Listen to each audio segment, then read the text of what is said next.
Everyone.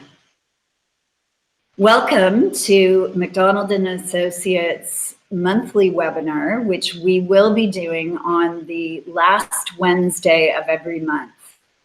We apologize for having to cancel the webinar that was planned last week.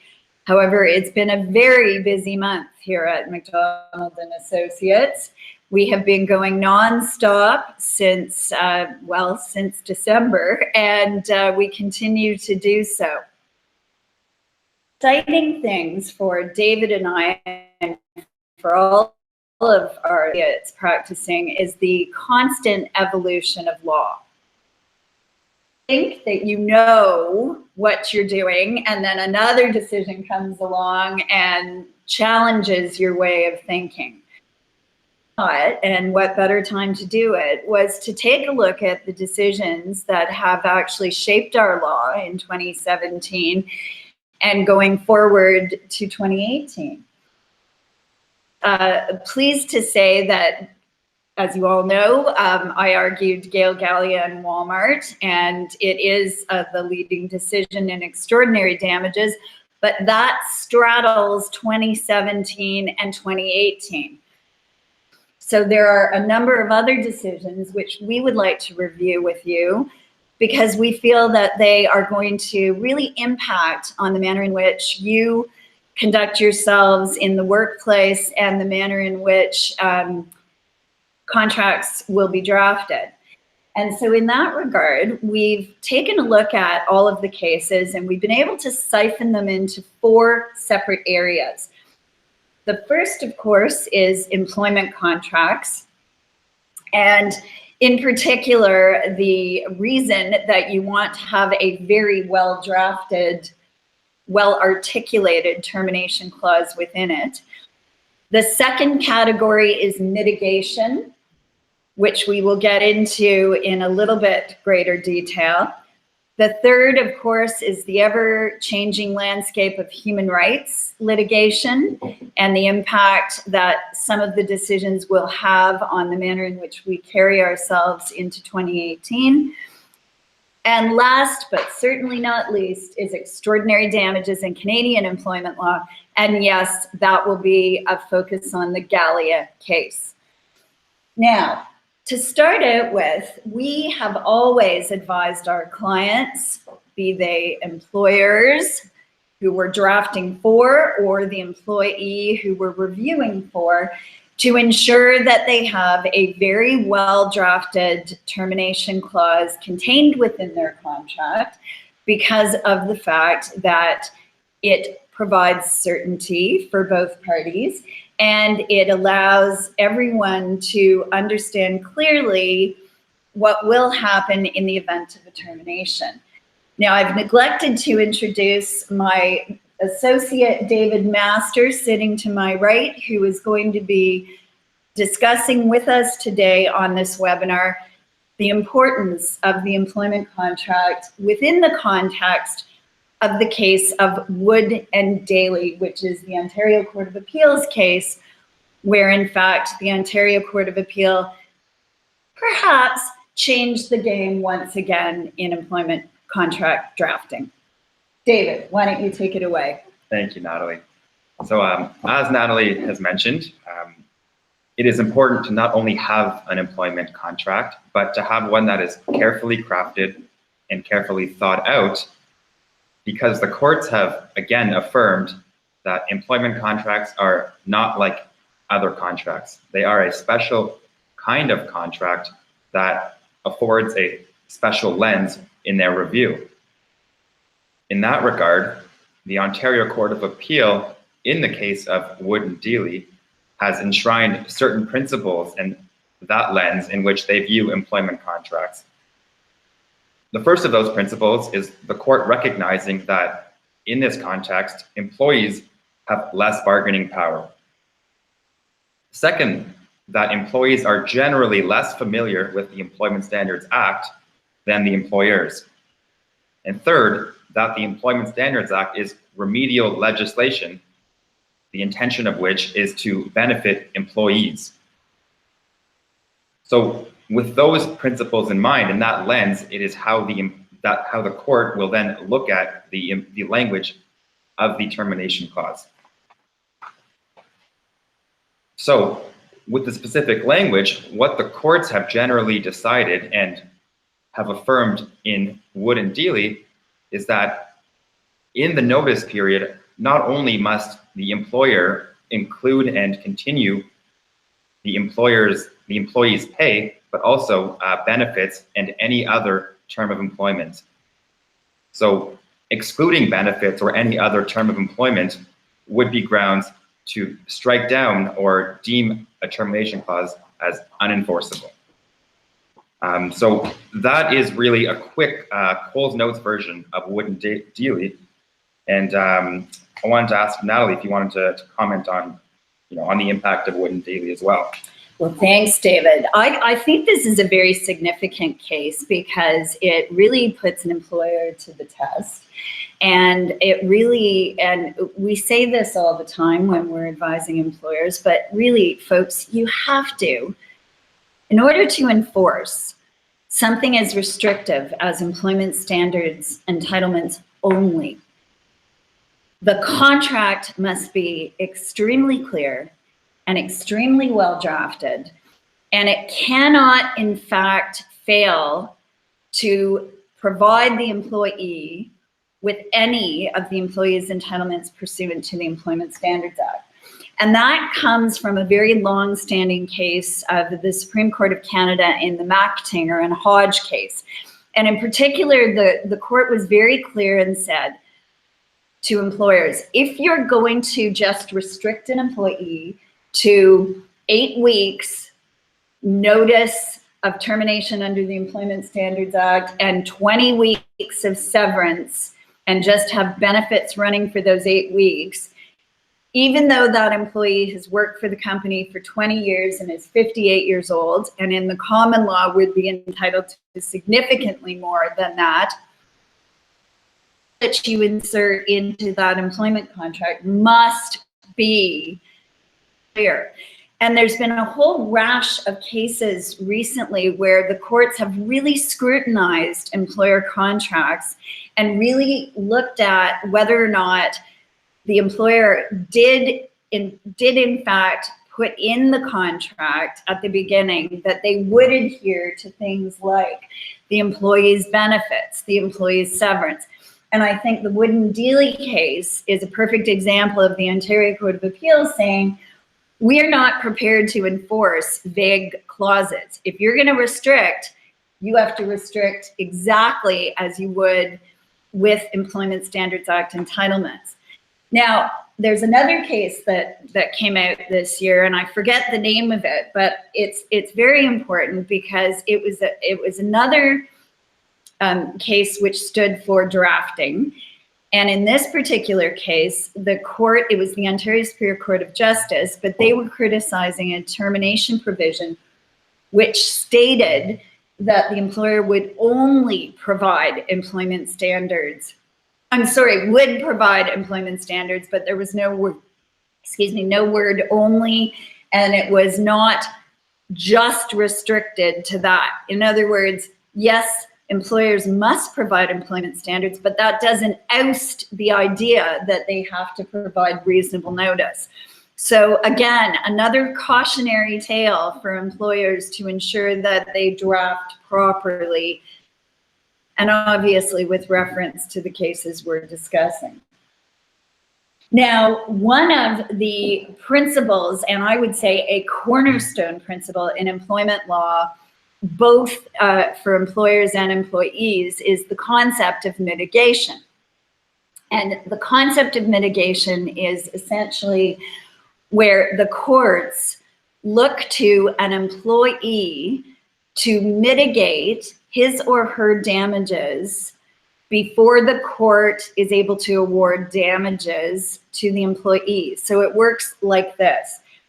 If an employee is terminated from his or her employment, and even though a court may feel that that employee is entitled to 20 months reasonable notice, the court will say, and the court presumes that the employee has made reasonable efforts to mitigate his or her damages by finding something comparable. If the employee has found something comparable in the traditional mitigation concept, say after 10 months, then the employee's damages become restricted to those 10 months. The same principle is in effect for constructive dismissal cases where, in fact, employers constructively dismiss an employee, still are allowed to have the expectation that the employee will try and mitigate his or her damages, try out the changes before they even leave the workplace, if they leave the workplace. And I strongly recommend viewed before any decisions are made for an employee to leave. It's not as simple as claiming constructive dismissal and walking out. Back to that, the concept of mitigation has been around to reduce an employer's to reduce an employer's damages that they would be providing to an employee if, in fact, the employee is able to mitigate his or her damages. Now, I think the brakes have been put on that case, David? I would say so, yes. Okay, and I think, is it the brake case that we're now going to discuss? Yes, and it is the brake case, and that is also an Ontario Court of Appeal decision. And what they put the brakes on, argument that any income earned following termination of employment is deducted from mitigation income. So there's a few key principles which come out of the brakes case. The first one being that income earned during the statutory notice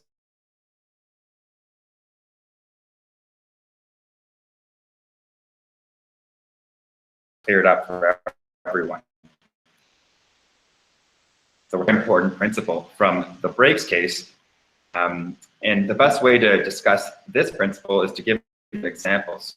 So an example being for somebody working at a grocery store might supplement their income with, let's say, at a hardware store.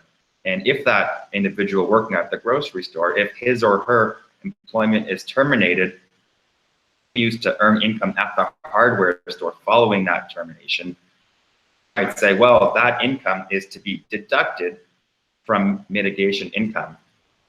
But the Court of Appeal put the brakes on that argument in this case, as well as they've found that because the employee was earning this income while employed, it is not viewed as proper mitigation income and would not be deducted accordingly. Also, another interesting point from the brakes case is, again, this is best illustrated by an example. And if an employee who, for example, is, working in a seasonal industry, and that employee is terminated at the beginning of that season, that employee might need another job in order to live and might accept a much inferior level position than he or she might otherwise want or need for the betterment of their employment. So the courts in this case might say, well, it wasn't necessarily a reasonable or comparable opportunity, but what the employee did accept in order to live. And in that case, the court might not view that as properly deducted from mitigation income. So, we're thankful for these clarifications from the Ontario Court of Appeal as well. Absolutely, and I think on that note, there are many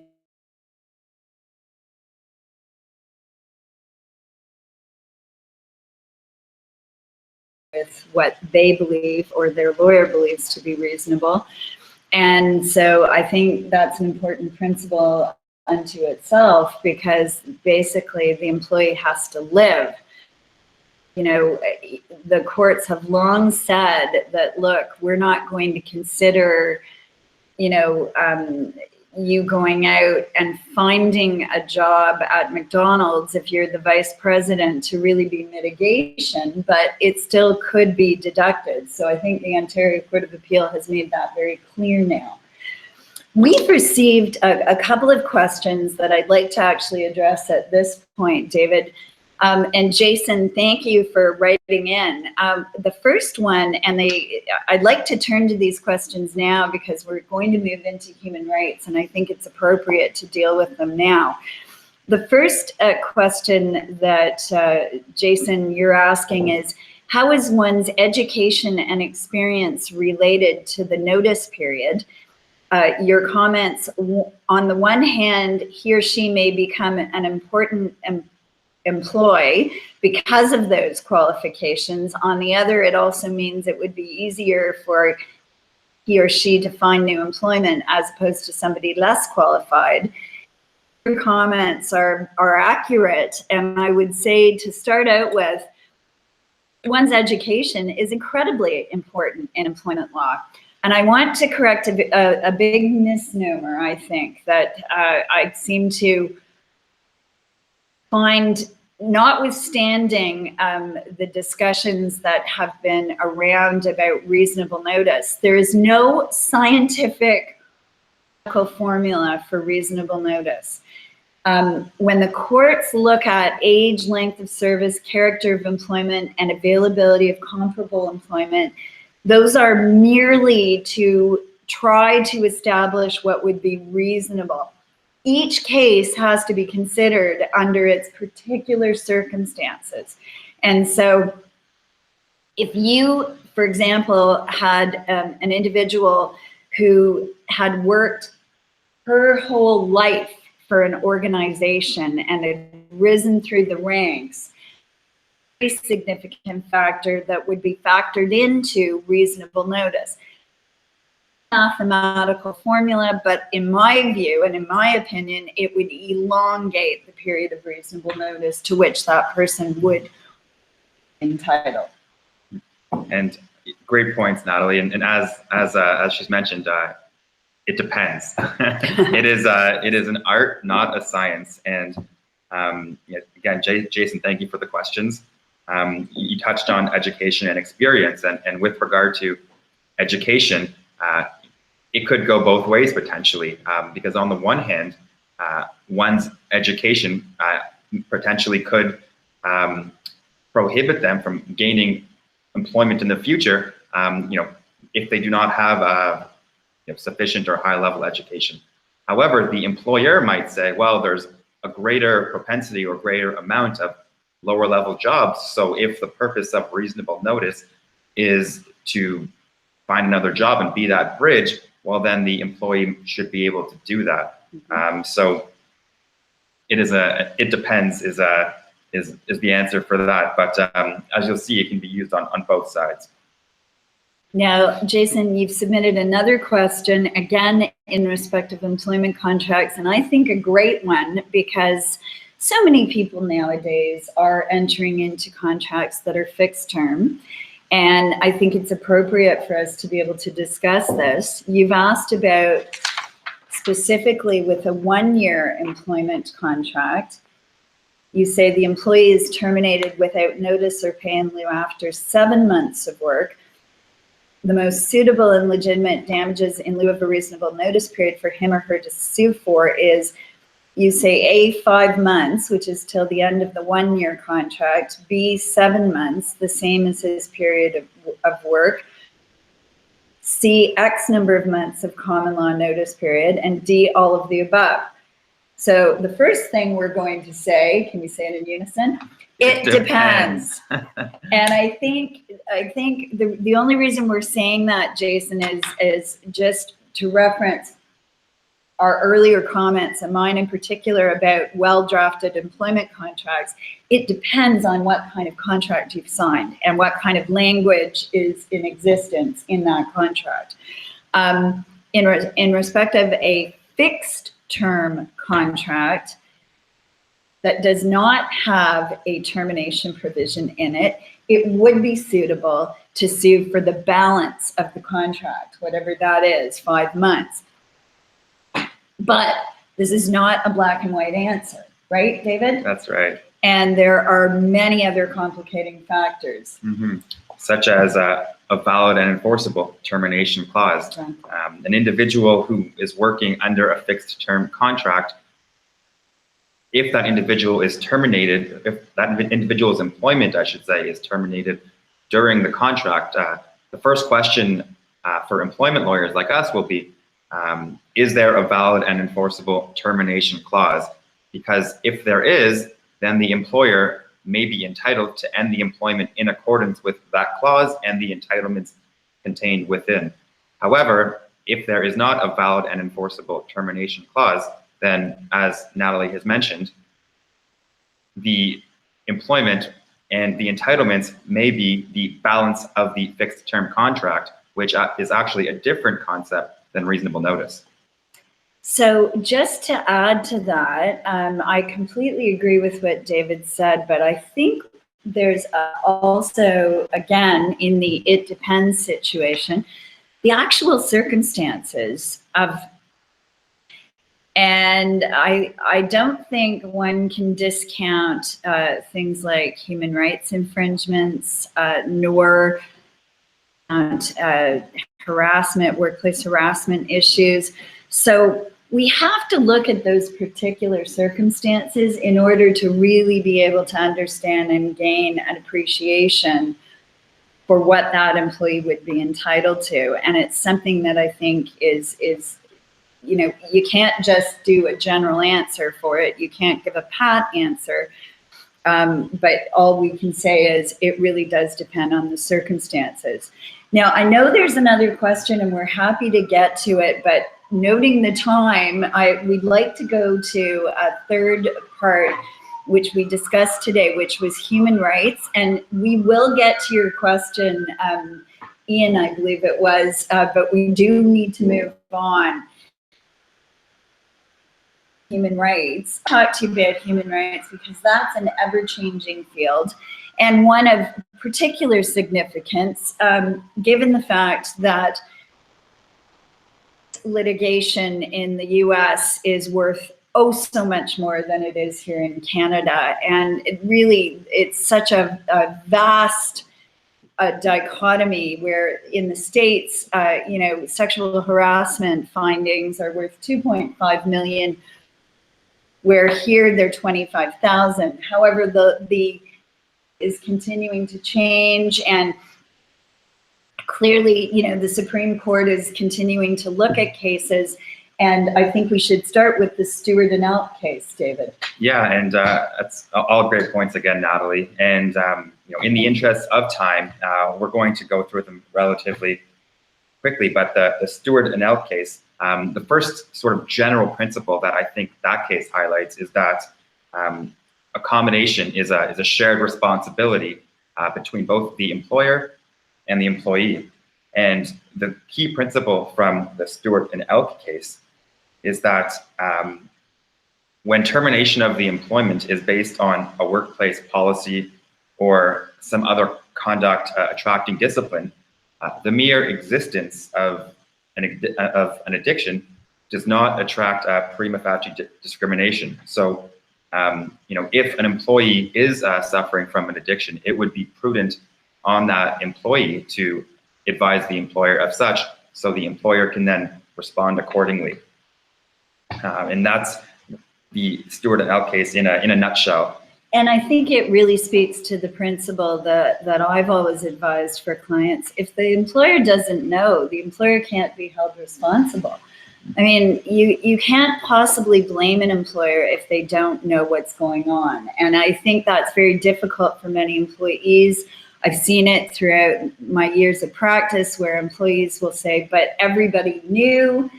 No, not unless it's brought right to the attention of the employer. And I think Stewart and Elk sort of makes that very clear. Yes, I would agree with that. And are there other cases, David, that we should look at? Yeah, and maybe just in the interest of time, we'll just touch on one more case, and that is the Schrank and British Columbia Human Rights Tribunal case, which came out from the British Columbia Court of Appeal. And that case is a really interesting principle because it extends human rights liability from only being applicable to the employer to what we would call employer-related entities. So, for example, if there was some construction being done at a workplace before the Schrank case, an individual who was subject to a human rights violation might only have standing to commence an application against his or her employer. But following the Schrank case, that individual may have a basis to commence a human rights application against, for example, a contractor brought in to do some work, or what we, again, a employer-related entity. And we'd also like to put the caveat on that this is a British Columbia case, and every province has human rights legislation, so we'd also want to have a look at that in each respective province. Yes, but certainly British Columbia law is still persuasive in Ontario, as we know. That's what we learned in law school, and we use British Columbia law. Columbia is one of the leaders, actually, in human rights in my review of human rights issues, and I think that it's an important case. It really is. So now, certainly last but not least is the Galea and Wal-Mart decision, and a decision that certainly took 8 years to get to. Not the trial, I'm sorry, I should say that, but it took 8 years to go to trial, and specifically the issue was that Mr. Justice Emery found that the conduct, pre and post-termination conduct of Wal-Mart was so, in his words, reprehensible for a variety of reasons that he awarded both moral damages of $250,000, which is the top award in Canada, and $500,000 in punitive damages, beating out, as a matter of fact, a case where an employee had been, in fact, charged with a criminal offense and found not guilty, but the employer had pursued it, and in that case, the employee was only given $450,000 in punitives. It also was, in fact, a case where the $500,000 in damages was awarded in lieu of, despite the fact that Boucher and Wal-Mart had only been awarded $100,000. And that was the case where Boucher had been awarded $1 million in punitives, and the Ontario Court of Appeal rolled it back to $100,000. There was no appeal in the Galea and Wal-Mart case, and so that decision stands, and it is law. Now, apart from being historically significant for the two highest awards for those heads of damages, it highlighted and resurrected principles of law that have been longstanding in employment law, putting a very great emphasis on the issue of moral damages, from which earlier courts had shied away after the Honda and Keys decision. And that's very significant because after Honda and Keys, not only did courts think punitive damages were dead, but they also were afraid to award moral damages and only awarded moral damages in small amounts.